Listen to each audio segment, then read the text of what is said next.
넌센스 퀴즈, 재밌는 넌센스 퀴즈 4개를 한번 해볼게요. 맞춰보시기 바랍니다. 일부 예배 때는 잘 못 맞추고 그러더라고요. 집에서 매일 먹거나 바르는 약은 뭘까요? 치약입니다. 이건 뭐 많이 아실 거예요. 소금을 죽이면 뭐가 될까요? 죽염. 죽염입니다.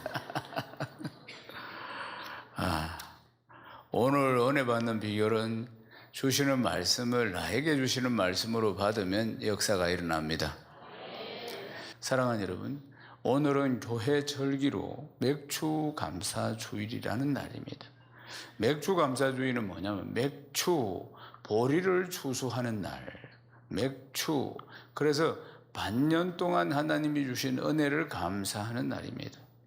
히브리인들이 지키는 3대 절기가 있는데 유월절, 맥주절, 초막절 이 세 절기가 가장 중요한 절기인데 그 중에 하나가 오늘 맥주절인 것입니다.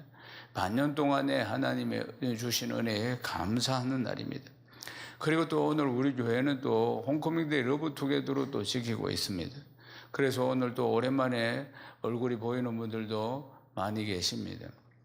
그래서 오늘 저녁에는 세계적인 우리 교회 뮤지컬 팀 있습니다. 잘 모르시겠지만은 세계적인 우리 교회 뮤지컬 팀이 뮤지컬도 얼마나 잘하는지 모릅니다. 이 우리 뮤지컬 팀 거의 오늘 저녁 공연을 위해서 한 1년 정도 준비했다 이래 볼 수가 있겠습니다. 다들 직장인이고 이러니까 퇴근 후에 모여가지고 또 대본을 익히고 뭐 20여 명 이상 되는 우리 교인들이 막 이렇게 달란트가 있는 분들이 같이 모여서 그렇게 한 1년여 이상을 준비를 했다고 볼 수가 있겠습니다. 그래서 오늘 이제 밧줄이라는 뮤지컬 공연이 오늘 저녁 예배도 있습니다. 그러니까 오늘은 정말 우리 교회 잔치날입니다. 우리 교회 맥주 감사주일이자 홈커밍데이 러브투게더이자 그래서 이제 저녁에는 뮤지컬 공연도 하고 그러니까 참 오늘 축제이고 잔치날입니다. 우리나라 말해 보면은 너무 좋을 때는 더도 말고 덜도 말고 한가위만 같아라 이런 말이 있습니다. 그러니까 한가위 먹을 것도 많고 쉬는 날이고 막 가족들도 오랜만에 만나고 그러니까 친지들도 만나고 하니까 너무 좋으니까 더도 덜도 말고 한가위만 같아라 이런 축제 이 기분 좋은 날 이런 날이 다 계속되기를 바라는 마음입니다. 우리가 60년대 70년대를 생각해 보면 어떻습니까? 60년대 70년대에 우리가 이렇게 잘 살 것이라고 상상도 못했습니다. 집집마다 이렇게 대낮처럼 밝게 하고 살 것이라고는 상상도 못했습니다. 이전에는 노란 백열등 하나 켜고 있고 침침한 불 밑에서 좀 그래도 전기 아낀다고 다들 그냥 그래도 달빛을 이용해서 전기도 보고 그렇게 막 공부하기도 하고 학교에는 검정 고무신 신고 다니고 그러다가 또 책가방은 있습니까? 보자기에 말아가지고 이렇게 묶어가지고 학교 다니고 그러다가 이제 명절에 운동화 한 켤레 얻게 되면은 운동화 신고 다니지도 않습니다. 귀에 가지고 가슴에 품고 다니고 검정 고무신 신고 다니다가 특별한 일 있으면 운동화 신고 그렇게 합니다. 호랑이표 운동화 잊을 수 없는 운동화 너무 좋아서 가슴에 품고 다니고 교복 중학교 1학년 때 교복 맞춰주죠. 교복 맞출 때는 3학년 때까지 클 걸 계산해가지고 이만큼이나 크게 맞춥니다. 우장바오 같이 해가지고 이렇게 맞춥니다. 고등학교 갈 때도 마찬가지. 교복 맞출 때 이만큼 큰 걸 맞춥니다. 그래 안 커가 문제라.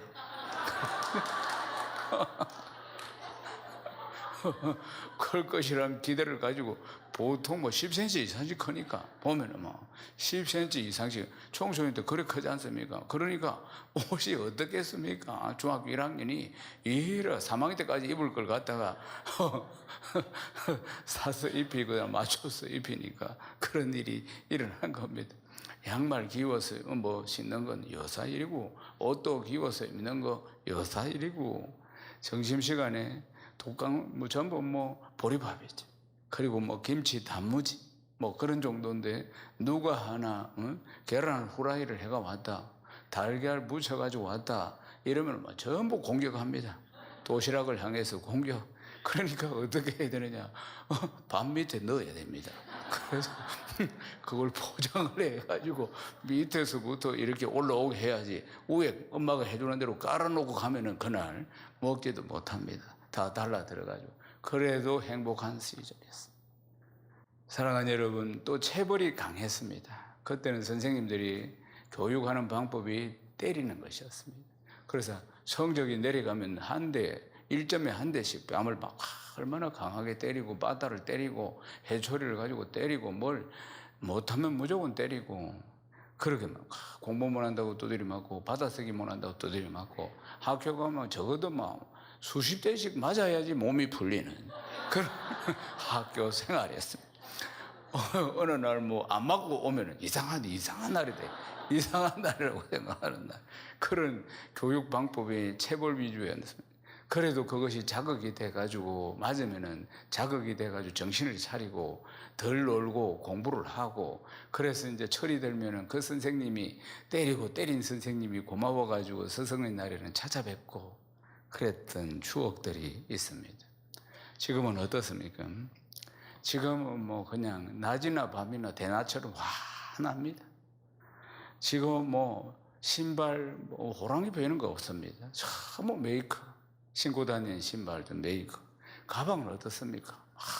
가다 뭐 완전히 뭐 그냥 명품들로 해가 막 똥으로 시작해서 똥으로 쫙 발라서 오늘 똥이 하게 많이 나오네. 예? 리비똥 뭐 이런 거 말이야. 이전에는 우리가 급식을 먹었습니다. 그러니까 급식은 강냉이 빵을 줬는데 정말 추억의 빵입니다. 대다수가 못 살았으니까. 그러니까 점심시간 되면 강냉이 빵이 나왔는데, 언젠가 하면 서면을 갔다가 강냉이 빵, 추억의 강냉이 빵 팝니다 하고 이제 팔고 있길래 먹어보니까 이전 맛이 안 났습니다. 우리가 고등학교 시절에 배가 고프면 어디를 찾아갔나 친구들끼리 서면시장 안에 있는 칼국수 집을 찾아갔습니다. 그러면은 막 정말 칼국수, 그 청소년 때 배가 얼마나 고픕니까? 그런데 무한정으로 줍니다. 그 칼국수 아줌마가. 우리 고등학생들한테는. 응? 배 부를 때까지 먹어라. 이렇게 먹어. 그런 참 인심이 후했던 시간들이 있었고, 그때는 참 칼국수가 씹지도 않고 그냥 넘어갔습니다. 네. 다이렉트로 쫙 들어가 붙습니다. 완전히. 씹을 시간도 없이 들어갑니다. 그때는 뭐 도를 씹어도 소화가 되는 때니까. 그때는 참 그게 꿀맛이었습니다. 그래가 다 먹고 혼자 터름이 날 때까지 딱 먹고, 그럼 아줌마한테 참 고맙다고 인사하고 나왔어요. 제가 몇 년 전에 그 추억이 생각나서 아내하고 같이 서민시장 안에 있는 칼국수 집을 갔습니다. 그래서 시켜가지고 몇 젓가락을 먹는데 그 맛이 안 나는 거예요. 사람이 변한 건지 칼국수 맛이 변한 건지, 우린 지금 정말 얼마나 행복하게 살고 있는지 모릅니다. 그런데 가난했던 그 시절보다 지금 이렇게 경제적으로 참 전 세계 10위 정도의 경제력을 가지고 살아가고 있는 우리는 그만큼 10위만큼, 전에는 완전히 방글라데시 수준이었는데 이만큼 경제가 성장한 만큼 우리가 누리는 행복도 이만큼 되느냐? 그렇지 않습니다. 사랑하는 여러분, 경제적인 풍요로움은 한계가 있습니다. 우리에게 행복을 주는 것이 경제적인 부요함이 지속적으로 상승세를 그리는 만큼 우리의 행복지수도 상승세를 그리느냐? 그렇지 않다는 것입니다. 이스틀린 역설이라는 이론이 있습니다. 1974년에 미국의 경제사학자인 리처드 이스틀린이 발표한 내용입니다. 무슨 내용이냐? 소득이 어느 일정한 수준에 이르면은 돈이 행복에 그다지 큰 영향을 끼치지 않는다는 겁니다. 그래서 2020년 12월에 이제 이 부분에 대한 실험을 한 겁니다. 참가자를 모집했는데 어떻게 모집했느냐? 못 사는 나라, 저소득 국가, 인도네시아, 브라질, 케냐, 이 세 개 나라에서 또 대상자를 보고, 그 다음에 잘 사는 나라, 호주, 캐나다, 영국, 미국, 이렇게 4개 고소득 국가, 여기에서 200명의 참가자를 선별했습니다. 그래서 200명의 참가자를 선별해서 각각 1,000만 원씩을 줬습니다. 그리고 3개월 내에 이 돈을 다 사용해라고 준 겁니다. 그리고 3개월 뒤에 다시 이제 산출을 해봤습니다. 그러니까 행복지수가 어느 정도 되었느냐 하는 겁니다. 그래, 고소득 국가에 살고 있는 사람들은 큰 변화가 전혀 거의 없고, 그래, 저소득 국가에 사는 사람들은 행복지수가 눈에 띄게 증가했다 하는 것을 볼 수가 있습니다. 그러니까 이겁니다. 소득이 더 많이 늘면은 내 행복도 더 많이 늘까? 아니라는 겁니다. 그건 한계가 있다는 것입니다. 말하자면 그건 우리가 다 경험하면서 살아가고 있는 것입니다. 어느 순간 돈이 나에게 행복을 주지 않는다는 것을 깨닫는 시간이 있는 겁니다. 누구든지 다 처음에는 너무나 가난하고 너무나 어려우니까 돈이 주는 조금씩 생길수록 조금씩 환경이 좋아질수록 그 행복이라는 게 있었지만 그게 어느 한계 이상 가면은 그게 영향을 끼치지 못한다는 것입니다. 사랑하는 여러분, 오늘 우리가 읽은 말씀은 2절에서 3절과 그리고 5절에서 6절이 축복에 대해서 말씀하고 있습니다. 2절 말씀을 보면은 네 손이 수고한 대로 먹을 것이고 그리고 복되고 형통하리라 이런 축복이 있고, 그러니까 하나님께서 주시는 축복에 대해서 우리가 생각할 때 우리가 물론 이 동화 같은 데 보면은 도깨비 방망이가 나옵니다. 탁 두드리면 소원을 다 들어주는 도깨비 방망이와 같은 그런 축복이 아닙니다. 하나님이 우리에게 주시는 축복이라는 것은, 그러니까 방금 2절 말씀에도 네가 네 손이 수고한 대로 먹고 복되고 형통하리라 이렇게 축복하죠. 하나님께서 주시는 축복은 우리 손이 수고한 대로 받을 수 있도록 복을 내려주시는 것입니다. 사랑하는 여러분, 그러니까 우리가 우리 손으로 수고한 것을 거둘 수 있도록 하나님이 복을 내려주시고 형통하게 하신다는 말씀입니다. 그러니까 우리가 수고해서 노력한 것이 풍성하게 내 손에 들어올 수 있도록 하게 하시는 것이 하나님의 축복이라는 것을 알 수가 있습니다. 그렇죠? 내가 아무리 수고해도 내 손가락 사이로 빠질 수 있다는 것도 기억해야 합니다. 사랑하는 여러분, 마치 모래처럼 내가 내 것인 줄 알고 잡았는데 이 손가락 사이에 빠진다 이 말이에요. 우리 인생이라는 것이. 그런데 보면은 우리가 수고하고 노력한 것을 풍성하게 거두게 하시는 분 하나님이시고 이것이 하나님의 축복입니다.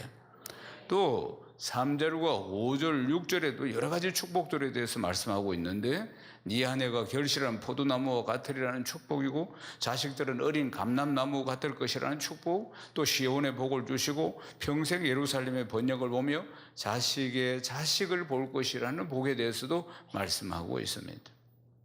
2절에 기록된 이 축복이 인간의 노력을 수반한 축복이라고 한다면은 3절, 5절, 6절에 기록된 축복은 인간의 의지와 노력으로 얻을 수 없는 축복을 주시는 것을 말씀하는 것입니다.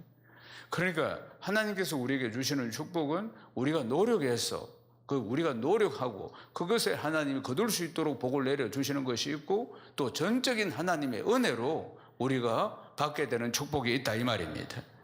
이런 의미가 있다는 것입니다. 오늘 말씀해 보면은 누구나 다 축복을 받고 싶고 누구나 다 행복하게 살고 싶은 것이 인간의 본능인 것입니다. 사랑하는 여러분, 그런데 이 행복이라는 삶이 아무런 대가 없이 우리에게 주어지는 것이 아닙니다. 나는 가만히 있는데 그냥 주어지는 것이 아니라는 것이에요. 앞에 말씀처럼 그러니까 우리가 행복한 삶을 살기 위해서 우리가 추구해야 하게 되는 것이 한편으로는 돈이나 물질이나 이런 것이 항상 한계가 있다는 것을 우리가 늘 기억을 해야 하는 것입니다. 우린 자본주의 세상에 살면서 이것만 있으면 다 될 것 같이 착각을 하는 경우가 많다는 겁니다. 그러나 분명히 이것이 나에게 주는 행복에 한계가 있다는 걸 기억해야 합니다. 그러니까 진정한 행복, 진정한 축복을 누리는 방법이 오늘 말씀 안에 있습니다. 이 말씀을 잘 깨달을 수 있기를 주님의 이름으로 축복합니다. 우리가 이 땅을 살면서 축복을 누리는 방법은 1절과 4절에 기록되어 있습니다. 시편 128편 1절을 읽겠습니다. 여호와를 경외하며 그의 길을 걷는 자마다 복이 있도다. 아멘.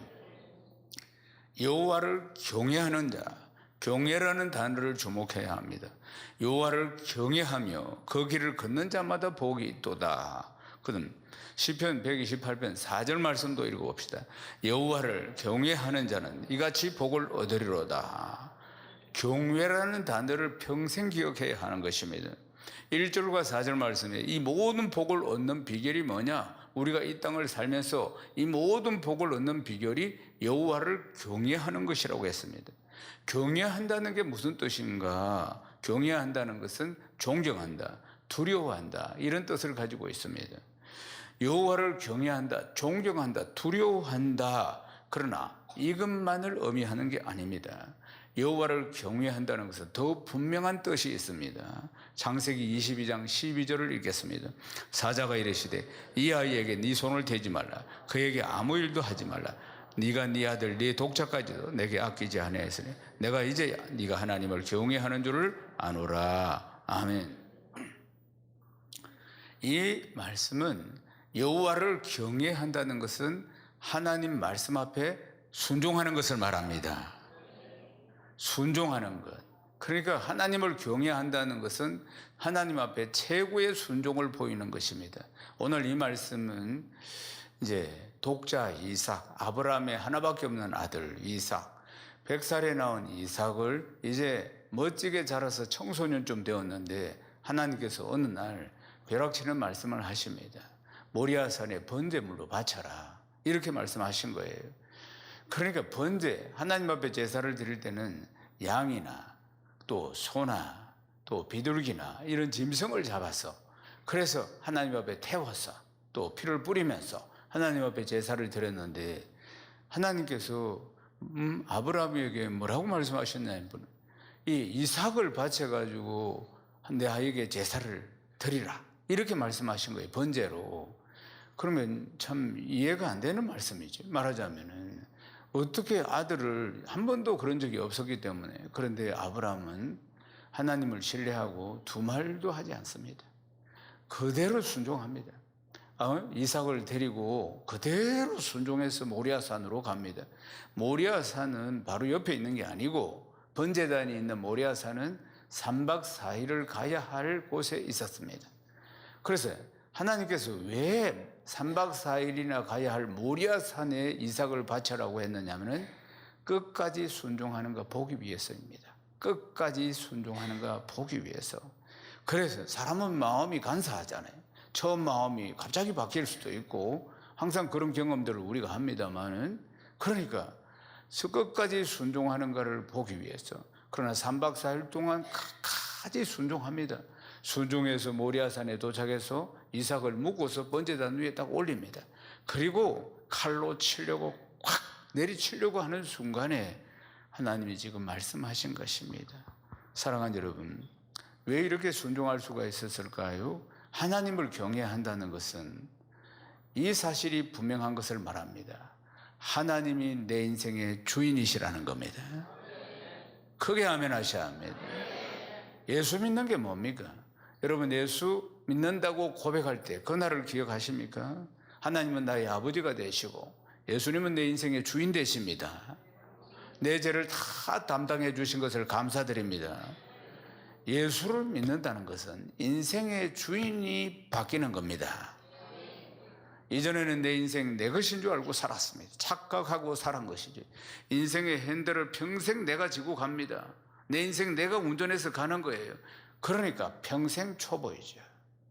누가 20대를 가봤습니까? 누가 30대를 살아봤습니까? 누가 40대를 살아봤어요? 다 처음 살아가는 거지. 50을 살든지 60을 살든지 몇 살을 살든지 내일은 전부 초보예요. 오늘 오고 살아가는 건 초보입니다. 누가 살아본 적이 있습니까? 인생의 우유곡절이 얼마나 많은지 모릅니다. 어디서 남대없이 내 뒤에 들고 와서 받아가지고 난리가 나기도 합니다. 사랑하는 여러분, 인생은 혼자 살아가는 게 아니고 같이 더불어 함께 살아가니까 가족 중에 누가 아파도 내가 같이 아픈 겁니다. 내가 같이 고난당하는 거예요. 그러니까 우여곡절이 얼마나 많습니까? 늘 염려 걱정이 많지요. 그건 초보이기 때문에 그렇습니다. 우리는 한치 앞을 알 수가 없습니다. 그래서 핸들을 들고 처음에 우리 병아리 붙여놓고 운전 배울 때 기억나십니까? 그게 평생 가는 겁니다. 평생 두렵고 떨리고 무슨 일이 일어날지도 모르고 아무도 장담할 수가 없지요. 말하자면 오늘 오후도 누가 장담할 수 있습니까? 장담할 수 없어요. 내 인생에 무슨 일이 일어나는지. 그게 초보 운전이라는 겁니다. 그러니까 예수를 믿어도 분명히 예수 믿을 때 예수님 내 인생의 주인이십니다. 하나님 내 인생의 주인이십니다고 고백했는데도 불구하고 평생의 핸들을 내가 쥐고 가는 사람이 교회 안에 얼마나 많은지 아십니까? 여전히 내 인생 내 마음대로 결정합니다. 내 인생 내가 주관합니다. 내가 뭐 결정하고 내 경험으로 내 생각대로 갑니다. 그러다가 힘들고 어려울 때는 주님 찾습니다. 그러다가 주님께서 긍휼히 여기서 가지고 그래서 이제 또 문제를 해결해 주면은 또 이제 다시 지가 핸들을 주님 좀 계세요. 내가 또 핸들을 내 인생은 나의 것 하고 몰고 가는 것이 예수 믿는 사람들의 삶의 일반적인 모습인 것입니다. 사랑하는 여러분, 예수를 믿는 게 뭡니까? 로드십, 그리스도의 주인 대신 주인이 확실히 바뀌어야 합니다. 주인이 확실히 바뀐 과정을 영적인 성장이라고 하는 겁니다. 영적인 성장이 뭐냐? 믿음이 좋다 하는 게 뭐냐? 그게 주인이 바뀐 것을 말하는 것입니다. 주님께 내 인생의 핸들을 맡기고 우리는 옆에 좌석에서 유유히 인생을 누리면서 살아가는 것이 예수 믿는 것입니다. 아멘이십니까? 어떻게 해서 그렇게 아브라함은 순종할 수 있었을까요? 하나님이 내 인생의 주인임을 확신했기 때문에 주인 앞에 종이 하는 일이 뭡니까? 백성이 해야 할 일이 뭡니까? 순종하는 거 아니겠습니까? 사랑하는 여러분, 그게 예수 믿는 겁니다. 왜 못 맡깁니까? 주님에 대해서 모르기 때문에. 하나님을 잘 모르니까. 하나님에 대해서 신뢰가 안 가니까. 못 믿으니까. 그러니까 끝까지 내 인생 내 것이라고 자꾸 가는 것입니다. 그러면 예수 믿는 부요함과 풍성함을 누리지를 못하는 것입니다. 늘 예수를 믿어도 염려, 걱정, 근심에 쌓이고 예배 드릴 때 이때뿐이고 돌았으면 또 근심과 걱정들이 계속 와서 내 인생 내가 지고 가기 때문에 일어나는 현상이라는 것입니다. 사랑하는 여러분, 하나님을 경외하는 것이 나를 행복한 인생의 길로 가게 하는 지름길인데 그 길은 그분이 내 인생의 주인이라는 사실을 확신해야 하는 것입니다. 그분이 내 인생의 주인이라는 것을 확신하면 그때부터 내 삶의 모든 것이 달라집니다. 벌벌 떨면서 염려, 걱정, 근심 속에서 지고 있던 핸들을 그분에게로 넘기기 때문에 그때부터 찾아오는 것이 평안인 것입니다. 아멘이십니까? 그전까지는 전부 예배를 드려도 형식적인 예배입니다. 그러나 그분이 주인이심을 확실하게 믿고 내 인생의 핸들을 맡기는 순간부터 참된 예배가 되는 것입니다. 참된 기쁨이 찾아오고 참된 평안이 나를 찾아오게 되는 것입니다. 하나님을 경외한다는 것은 지식적이고 관념적인 것이 아닙니다. 하나님을 경외한다는 것은 내 삶의 변화이고 변화된 삶을 통해서 누리는 기쁨이요 감사임을 확신하시기를 주의 이름 축원합니다. 하나님을 내가 경외한다는 것은 영적인 또한 풍성함을 내가 누리는 것이고 그것이 또한 하나님을 경외하는 삶이라는 것입니다. 내가 예수를 믿는데도 왜 이렇게 염려, 걱정, 근심이 항상 많고 나는 왜 이렇게 힘든가? 이 부분이 해결이 되지 않아서 그런 것입니다. 예수를 믿는 게 무엇인가? 그것은 내 인생의 주인이 바뀌는 것입니다. 아멘이십니까? 사랑하는 여러분, 내 인생의 주인이 바뀌는 것이고 우리가 이 땅에 살면서 물질이나 재물이나 이런 것들이 필요한데 이런 것들은 내 인생의 주인이 바뀌어짐으로 해서 찾아오는 하나님 주시는 분복이라는 것을 기억해야 하는 것입니다. 아멘이십니까? 사랑하는 여러분, 만만치 않은 인생을 살아가고 있습니다. 하나님은 우리를 위로하시는 분이십니다. 이 만만치 않은 세상, 거친 세상을 우리가 살아가면서 한편으로는 더 가지려고 욕심을 부리고 그렇게 살아가면서 오히려 참된 행복과는 더 멀어지고 있는 우리 인생들에게 하나님은 찾아오시고 만져주시고 구원하시고 복을 주시는 분이십니다. 마지막 말씀입니다. 고린도 후서 1장 4절을 크게 읽어보겠습니다. 우리의 모든 환난 중에서 우리를 위로하사 우리로 하여금 하나님께 받는 위로로서 모든 환난 중에 있는 자들을 능히 위로하게 하시는 이시로다. 아멘. 시련과 환난 중에도 주님의 위로가 넘치시기를 주의 이름으로 축원합니다. 모든 환난과 시련 중에 있는 자들을 능히 위로하시는 우리 주님이십니다. 능히 위로하시는 우리 주님이시고 참된 행복을 주시고 참된 기쁨을 주시고 위로해 주시고 평강을 주시는 하나님이십니다. 늘 성령의 임재 가운데 이런 충만한 은혜가 넘치시기를 주님의 이름으로 축원합니다. 하나님께 영광입니다.